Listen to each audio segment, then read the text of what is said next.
Hi everyone. I just want to make sure that you can all hear me fine. It's quite cold down here in Cape Town. We have about 27 people watching now. Welcome. Um, to me, this is a very important live stream because I've been fighting for a long time now for system change in our country. And at the moment, we have the biggest farce being orchestrated not only in Parliament but through many of the political parties and organizations and movements out there that were all subversive movements. And I'll call them out one by one. And this is open to the public, so please share and like the video so that we can get the algorithms out there. This is one of my important live streams, so it's I'll put it in that playlist. Remember to go and watch all the other important live streams.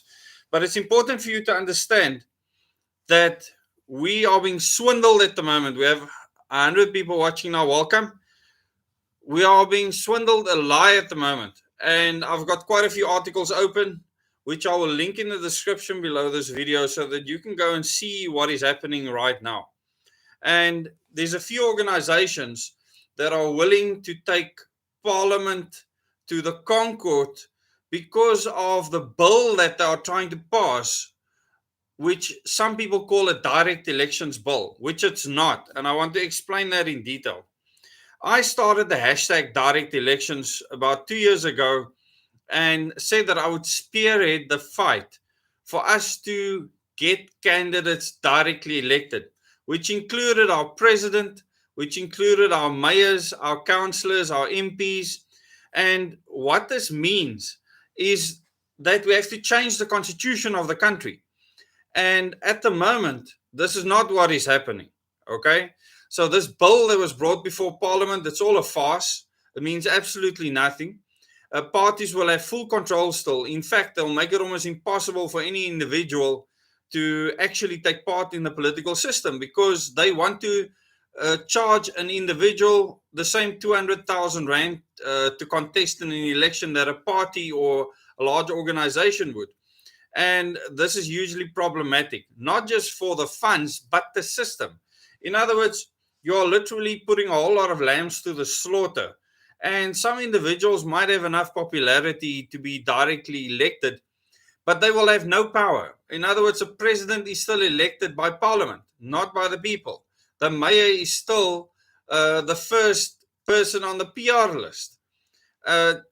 You don't elect your mayor, you don't elect your premier, you don't elect your president. And I said from the beginning that we need to change the constitution. And there's someone that has actually gone and come up with a very clever way of describing the problem that we're stuck with. And it's something that I've spoken of for quite a long time already.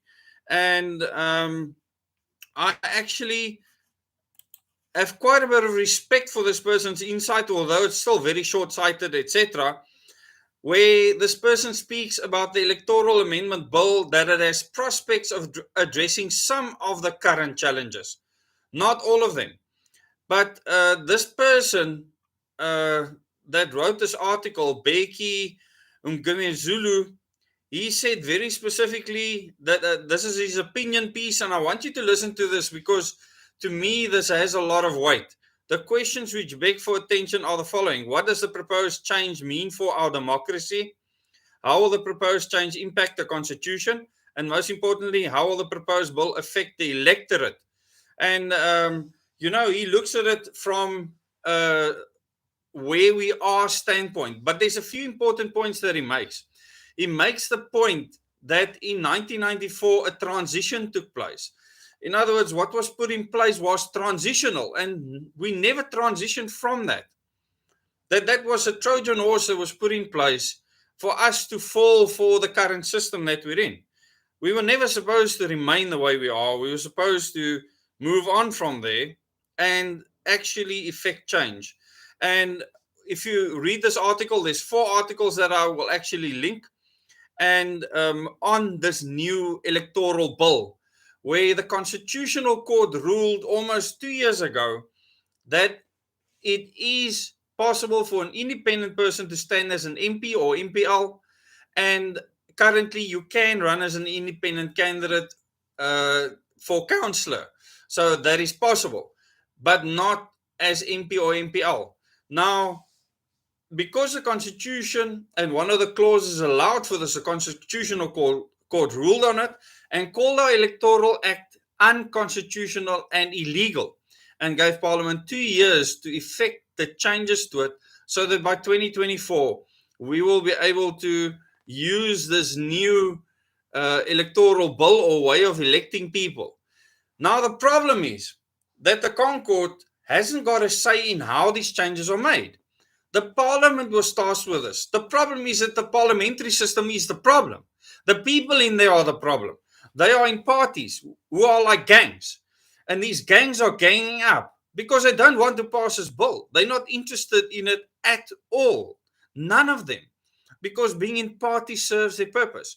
These people will be out of jobs if they were not in Parliament, or if they were not in the provincial Parliament. They would be completely useless out in society. So all they have to do in a party is prove that they are good at kissing butt, and that they will do exactly what their puppet masters tell them to do, and vote the way the party wants them to vote, instead of following their own conscience and actually listening to their constituency. And therefore, it's a complete and utter fraud and a farce.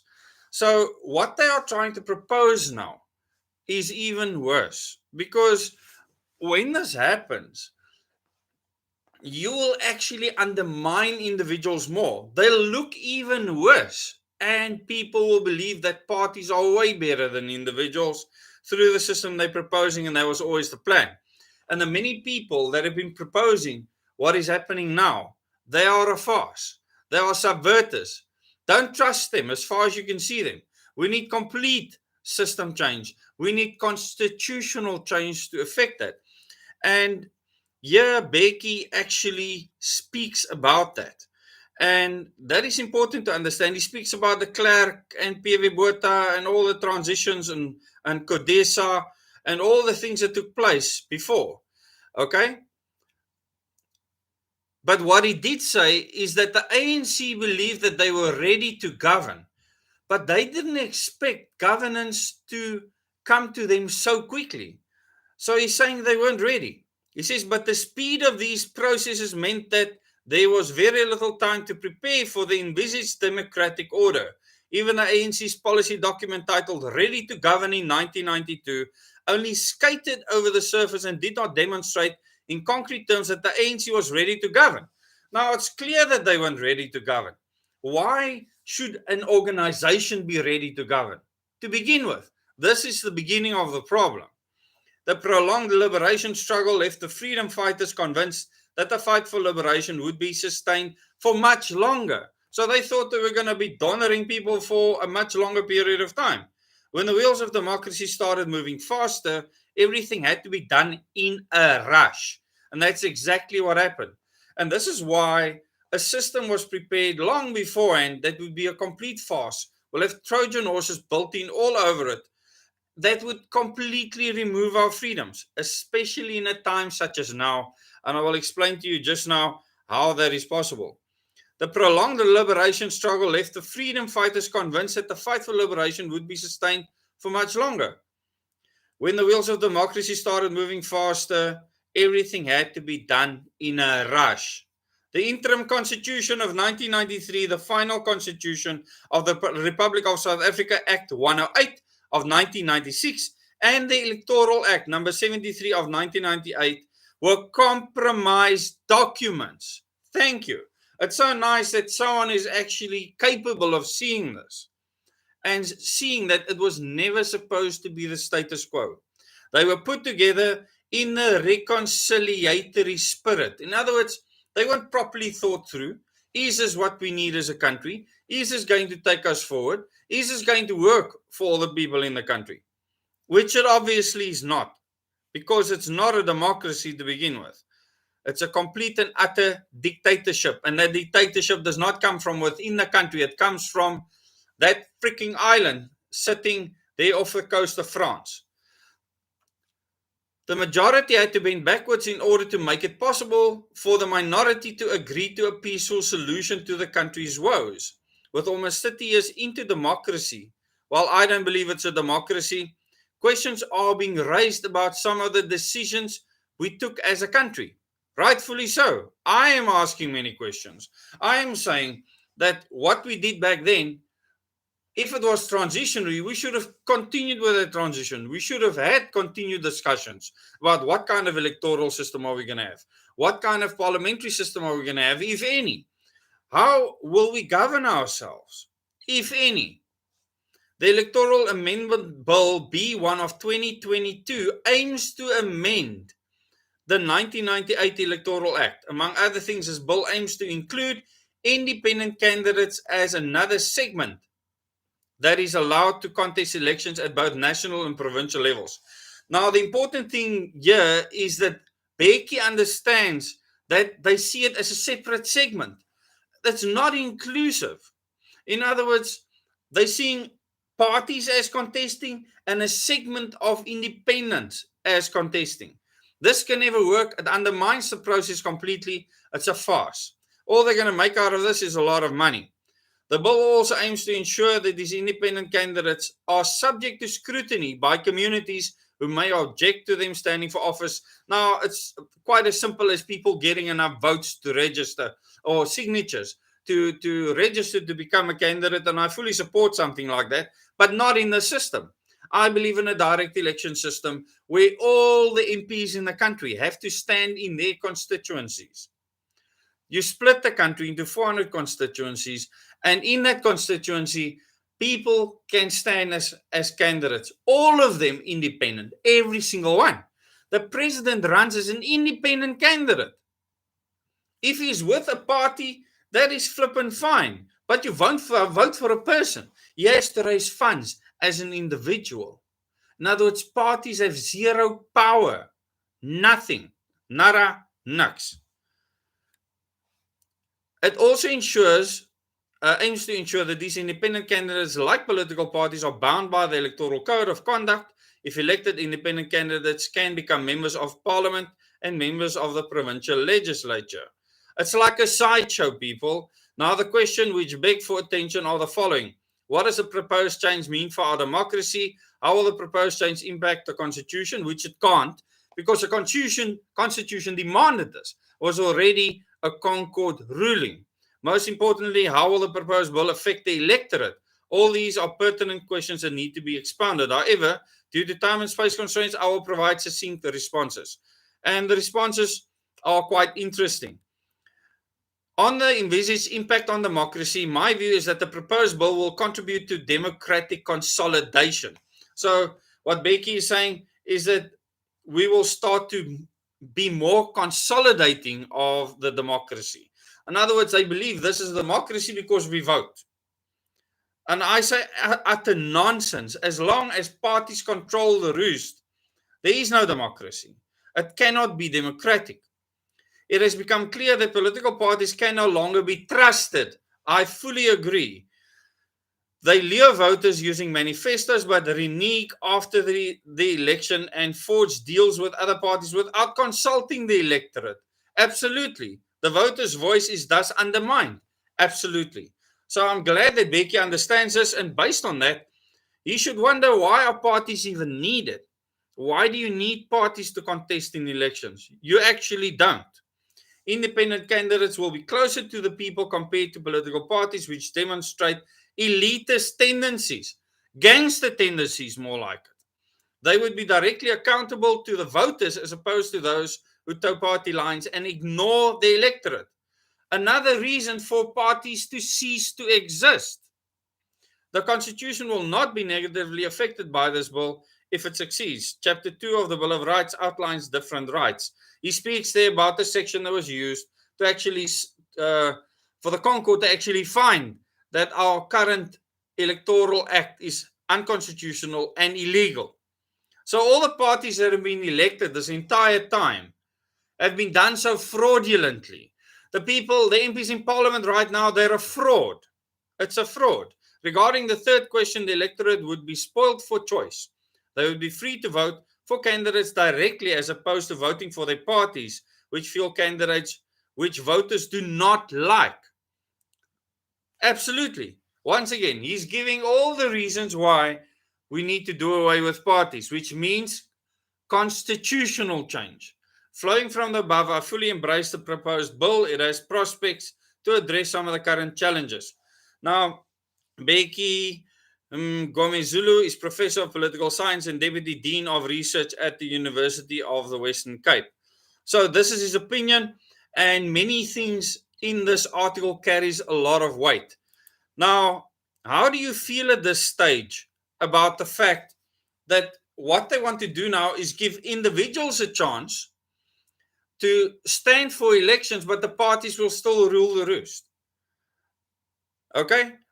The parties will still rule the roost. They are still going to be in charge of everything. They're still going to elect their president. So what have you actually achieved? You have actually diluted the whole process, and it's a complete and utter farce. You've diluted everything. What is the point when you're diluting the process? That's why we need full change or no change. They want all the power, absolutely.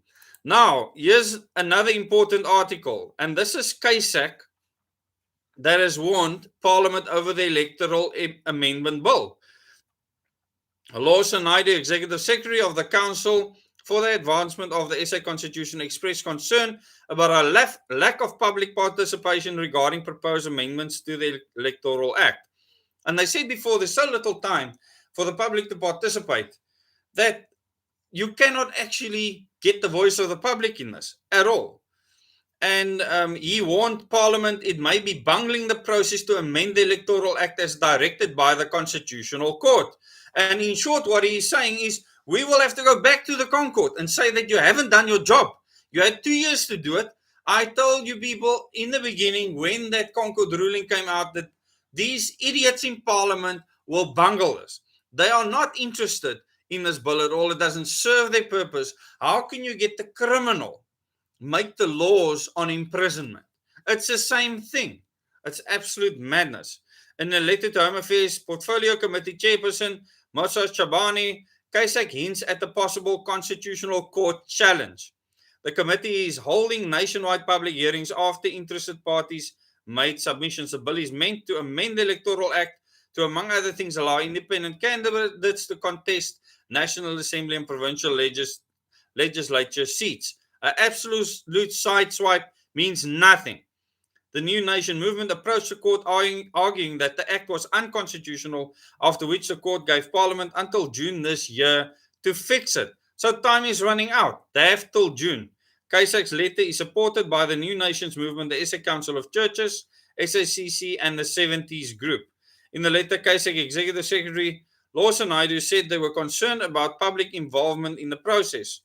The Portfolio Committee has sought to limit engagement on the amendments to the proposed bill. So the committee who's looking after this bill want to limit the engagement. Why? Because they want to dictate how this is going to happen. The legislative amendments proposed in the bill emanate from minority views of members of the advisory committee established by Minister Aaron Motsoaledi in 2021. This minority view was not raised by any of the stakeholders with which the advisory committee engaged, which means they're trying to whitewash this. The Portfolio Committee has not tabled the majority view of the advisory committee for consideration in its public consultations, nor has it tabled other proposals received by the committee. In other words, there were people that gave other proposals to what is being put out by the committee right now. CAPITEC, together with the New Nations movement and the SACC, were among those who made oral submissions to the committee last week. In view of the hurried nature of the nationwide public hearings, we do not believe the public has been adequately notified of these hearings, and nor have they been given sufficient time and information to make submissions. Do you know about these hearings? Have you been to any of these hearings? I certainly have not. We believe the Portfolio Committee is failing in its duty to ensure meaningful public participation in the legislative process of the National Assembly legislation passed. As a result of such a flawed process will be ripe for a constitutional challenge, said Naidoo. The committee should review its public hearings process to ensure compliance with its constitutional responsibilities. So all that's going to end up happening is they're not going to work this out, because it's actually not possible for them to fall in with the constitution, because the constitution needs change. Okay? There was another article in February where it says MPs have 4 months to meet Concord deadline. The MPs have absolutely no intention of doing so. I'll give you the link to this article as well. So they are literally stuck. In 4 months, they want to rattle down public participation for such an important thing. So they have literally gone and they have said that there should be a very shortcut process to this, and that is what the current President Cyril Ramaphosa's cabinet has chosen. Is an easy, simple shortcut route. In other words, they just seeing this as a sideshow, and that's why there will be a Concord challenge again. But all of this is pie in the sky, and anyone that supports this nonsense, okay, don't understand how our system was set up to fail this country, to ruin this country deliberately, and to bring it to its knees. It was always the intention. So Cabinet approved the minimalist option. It allows the minor changes to the Electoral Act, which provides for the participation of independent candidates. These changes include a fee to be paid by independent candidates. They'll want to make sure that they rook them through the ears, that they pay a whole lot of money as an independent to stand against all these parties that have been there all along. And one thing that Budlender, most of you should know who Budlender is. Budlender and Motsoaledi explained that holding by-elections would be too expensive. So they say if one of these independent candidates should die in the bill, that seat remains open till the next time, because they're saying it'll be too expensive to have by-elections. They say we do not see that there being another practical alternative to filling a vacancy. It might be unfortunate, but it is a consequence of how this process works, Budlender said. Public participation and consultation on the bill are expected to resume at the end of February, which has been ongoing now, because they are saying that it'll be too expensive to hold the by-elections, and the other thing is that it'll cost too much money. So they are saying that for us to have something more free and more democratic, it costs too much. But they can spend how many billions on COVID-19? Come on, let's do the math, people, and see where their priorities lie. So this is absolutely shocking. It was always expected, and that is why we are fighting for constitutional change, complete Electoral Act change, and that system change will be clear for all of you, what it should look like. And once you know what the new electoral system should look like and what the new governance system should look like, because we can't just change the electoral system. We need to change how our country is governed. In other words, the governance system, what that should be called, what position should there be, how should things work. It should be different, very different. And as Becky said in that article, that we went through a transitionary period, but no transition continued. There was no continual transition at all. We are still stuck in the same mess. And I always say, if you keep on doing the same thing and you expect different results, you're a fool. If you keep on doing the same thing with bad results and the results aren't good, and you keep on doing the same thing, you'll keep on having bad results. For you to get better results, you don't just change the people in that system, you change the system. The problem is what they are trying to sell you now is the EFF will tell you if we're in power in the system, things will be better. The DA will tell you the same. If we're in power in the system, things will be better. Yeah, right. How many of these people will implement a system that will take away your freedoms? And this is the crux. The current constitution wasn't just set up to empower political parties, because it says in that constitution that we are a multi-party democracy. That is an oxymoron. It's an absolute farce, an absolute joke. Now look at what is happening in the rest of the world. There's no other place in the world where parties run the entire show. Even in Britain, you elect your MPs directly. All of them, not just a part of them. So it's an absolute farce. What is happening here? We're not even close to the British system. What they said is you're a bunch of kindergarten kids You don't know how to make decisions. We are going to make decisions for you. We're going to pay off parties by the wealthy elites in this country, the true globalists that understand how to implement this new world order amongst us. We will fund these flippant parties that are money hungry and position hungry, want bums on seats, and we will make sure that they drive this country into the ground where we want it. Why? And that'll be the title for my next important live stream. Why you cannot have a choice, freedom of choice in this new world order being created. Why your freedom of choice has to be removed for them to implement this new world order. And you can look forward to that tomorrow night at 8 o'clock. I'll be doing that live stream with you. Why you cannot have freedom of choice. And you will see that our entire constitution is set up to remove your right to choose. It's no different to our electoral system, where you are making a puppet decision around a political party that is registered with the IEC. The only time that you can support someone that's registered with the IEC is if they want to change the system, the electoral system, the constitution. Then you should show interest. Look at what they are proposing and then decide if you want to back the new system that they are offering. And there might be many interest groups in future that make proposals like that you should investigate. Anyone that wants to remain in the current system, ignore them as if they are completely and utterly irrelevant. This is my perspective to you. Because if we remain in the system we're in, everything will remain the same. You cannot put a better person in there. The person will get corrupted because of the system. So a lot of people will say, no, but my neighbor's a really good person. They're a counselor for the Democratic Alliance. They're really, really awesome. Make them an MP in the current system and see what they become. Okay, see what they become. This is the difference. The system changes you. And I have seen how people have changed. Horror of horrors, the moment they sit on that seat and they earn that first monthly salary, they are changed people. Totally different people. They are now beholden to the person that got them that seat, that paid them that salary. And who is that person? Not you, the public. No. It's a person that elected them onto a list in that party that they're in. That's it. That's how it works.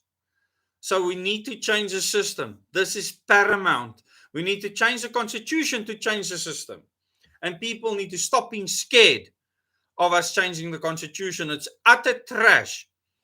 During this pandemic time, that constitution gave government officials that most people absolutely hate the right to make decisions not only for your health, but for your movement, your freedom of movement, your freedom of association, your freedom of how you want to live.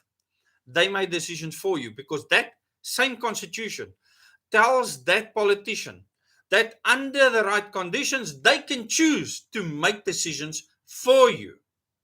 And it doesn't matter in a Bill of Rights how many times it says that you have a right to this, you have a right to that. Just a couple of paragraphs down, it says that a politician can undo that right if they believe that it is justified.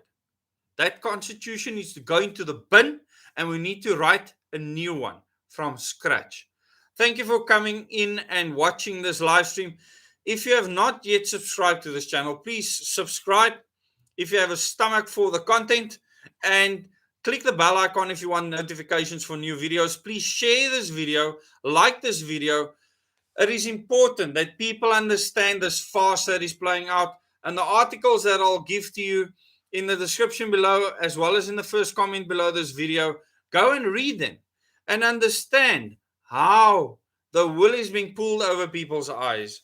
And you will see how many parties, the action essays, the UIMs that promised you all of these things, how they fall into the system like that.